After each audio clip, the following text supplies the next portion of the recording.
ಕೇಳಿದ ಆಲ್ಮೋಸ್ಟ್ ಎಲ್ಲಾ ಮೂವಿಲೂ lip lock scenes, almost ಎಲ್ಲಾ ಮೂವಿಲೂ ಎಕ್ಸ್ಪೋಸ್ ಮಾಡ್ತಾಳೆ ಹೀರೋಯಿನ್. ಯಾಕೆ?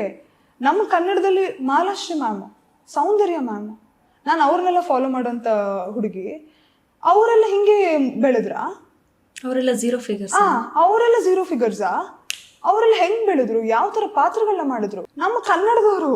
ನೀವುಗಳು ನಿಮ್ಮ ಮಿಸ್ಟೇಕ್ ಇಟ್ಕೊಂಡು ಜನರಿಗೆ ಗೊತ್ತಾಗಲ್ಲ. ಜನರು ಆಸ್ ಅನ್ ಆಡಿಯನ್ಸ್ ಕುತ್ಕೊಳ್ತಾರೆ, ಸೋಷಿಯಲ್ ಮೀಡಿಯಾದಲ್ಲಿ ಕಾಮೆಂಟ್ ಹಾಕ್ತಾರೆ ಅಷ್ಟೇ.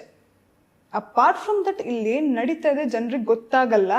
ಒಂದಿಷ್ಟು ಎಲ್ಲ ಎಷ್ಟೋ ಟೈಮ್ ಆದ್ಮೇಲೆ ನಂಗೆ ರುಕ್ಮಿಣಿ ವಸಂತ ನಾನು ಇವಾಗ ಪ್ರೆಸೆಂಟ್ ಮಾಡ್ತಾ ಇರೋ ಮೂವಿ ಕತೆ ಕೇಳಿದ ತಕ್ಷಣ ಓಕೆ ಅಪ್ಪ, ಆಫ್ಟರ್ ಲಾಂಗ್ ಟೈಮ್ ಏನೋ ಒಂದು ಫ್ಯಾಮಿಲಿ ಕುತ್ಕೊಂಡು ನೋಡೋಂಥ ಕತೆ ಸಿಕ್ತು.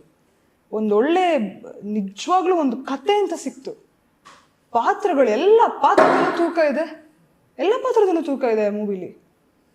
ನಾನು you believe it or not, ನಾನು ರೆಮ್ಯುನರೇಷನ್ ಫಸ್ಟ್ ಏನು ಅವ್ರು ಹೇಳ್ತಿದ್ದಾರೆ, ನೀವು ಹೇಳಿ ರೆಮ್ಯುನರೇಷನ್ ಹೇಳಿ, ನಾನು ಕತೆ ಹೇಳಿ, ಕತೆ ಗೊತ್ತಾಗ್ತಿದ್ದಂಗೆ ನಾನು ಇದು ಮಾಡ್ತೀನಿ.